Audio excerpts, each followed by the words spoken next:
বাংলাদেশে নার্স এবং মিডওয়াইফ ছাড়া পুরো স্বাস্থ্যসেবাই অচল। স্বাস্থ্যসেবার হার্ট হচ্ছে নার্স এবং মিডওয়াইফ। কিন্তু আমাদের বর্তমান যে মহাপরিচালক আছে মাকসুরা নূর, তাকে ছাড়া কিন্তু স্বাস্থ্যসেবা চলবে।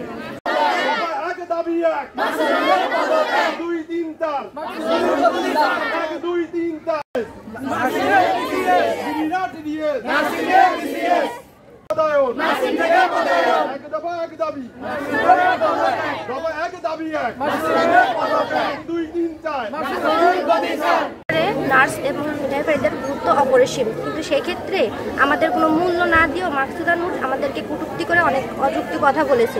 এই অভিযোগে আমরা তার পদত্যাগ চাই।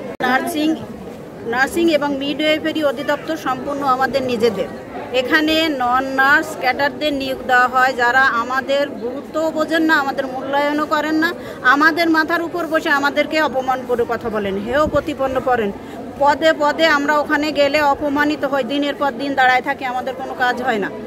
আমরা অনতিবিলম্বে এই নন নার্স যত ক্যাডার আছে আমাদের অধিদপ্তর, নার্সিং ও মিডওয়াইফারি অধিদপ্তর, এখানে আমাদের লোক চাই এবং আমাদের ভেতর যথেষ্ট দক্ষ, যোগ্য, উচ্চশিক্ষিত লোক আছে, তাদের পদায়ন করা হোক অনতিবিলম্বে এবং নন নার্সদের অপসারণ করা হোক। আমাদের এই একটাই দাবি এবং এই দাবিতে আমরা আজকে মানববন্ধন করছি। আগামীকাল থেকে কর্মসূচি বন্ধ, আমরা আমাদের সকল কার্যক্রম বন্ধ করে দেব। এভাবে যতক্ষণ না আমাদের দাবি পূরণ হবে চলতে থাকবে। আমাদের ডিজিএনএম এর যে মহাপরিচালক নন ক্যাডার, উনি আমাদের পদ নিয়ে অনেক কথা বলেছেন এবং আমাদের সেকেন্ড ক্লাস নিয়েও অনেক বক্তব্য দিয়েছেন, যেটা আমরা কখনো আশা করিনি এবং বর্তমানে আমরা এর জন্য তীব্র প্রতিবাদ জানাই এবং আমরা এর জন্য যত দূর এগোনো আমরা আন্দোলন করে দিতে চাই। বাংলাদেশে অনেক টেকনিক্যাল সাইট রয়েছে, যেখানে হচ্ছে টেকনিক্যাল কাজের জন্য অনেক বিসিএস ক্যাডার নিয়োগ দেওয়া হয় সেই বিভাগে, কিন্তু একমাত্র মনে হয় নার্সিং প্রফেশনেই অন্য প্রফেশনের লোকজন সেটাকে নিয়ন্ত্রণ করে থাকে। আমাদের বিনীত অনুরোধ যে নার্সিং সেক্টরে যেন অবশ্যই ডিপার্টমেন্টাল বিসিএস চালু করার উদ্যোগ নেওয়া হয়, তাতে আমাদের দেশ আরও সমৃদ্ধ এবং নার্সিং সেক্টরটা যেভাবে আসলে আমাদের শুধু প্রেজেন্ট করা হয়, ওষুধ আর ইঞ্জেকশন দিতে পারি, এটা প্রেজেন্ট করা হয়, কিন্তু আমাদের ভিতরে যে নার্সরা আছে যারা দেশের বাইরে পিএইচডি করে আসছে, কিন্তু তারা দেশে এসে তাদের যে কোয়ালিটি সেটা দেখাতে পারছে না।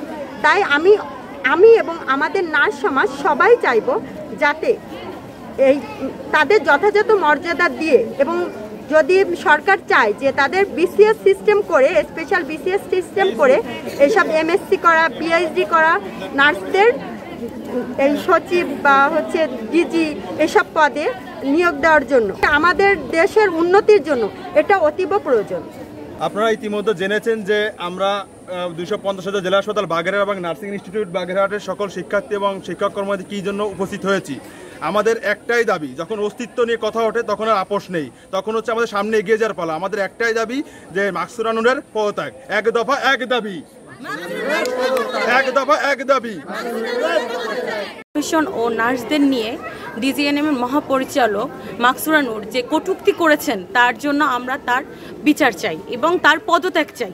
আমাদের নার্সিং সমাজকে অসম্মান করার এত বড় দুঃসাহস ওনার করা উচিত ছিল না। আর আমাদের প্রফেশনে অনেক উচ্চশিক্ষিত দক্ষ নার্স রয়েছে। আমাদের ডিজিএনএম, বিএনএমসি এখানে এখন নন নার্সিং প্রশাসনের কোনো দরকার নাই।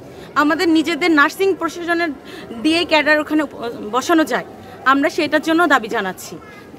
সংস্কার আর বিচার এই দুটোর ভিতর পার্থক্য, যে বিচার সংস্কার কিন্তু একটু দেরি হলে বা কয়েকদিন সময় নেওয়া যায়, কিন্তু বিচার কার্যটা সময় নেওয়া উচিত নয়।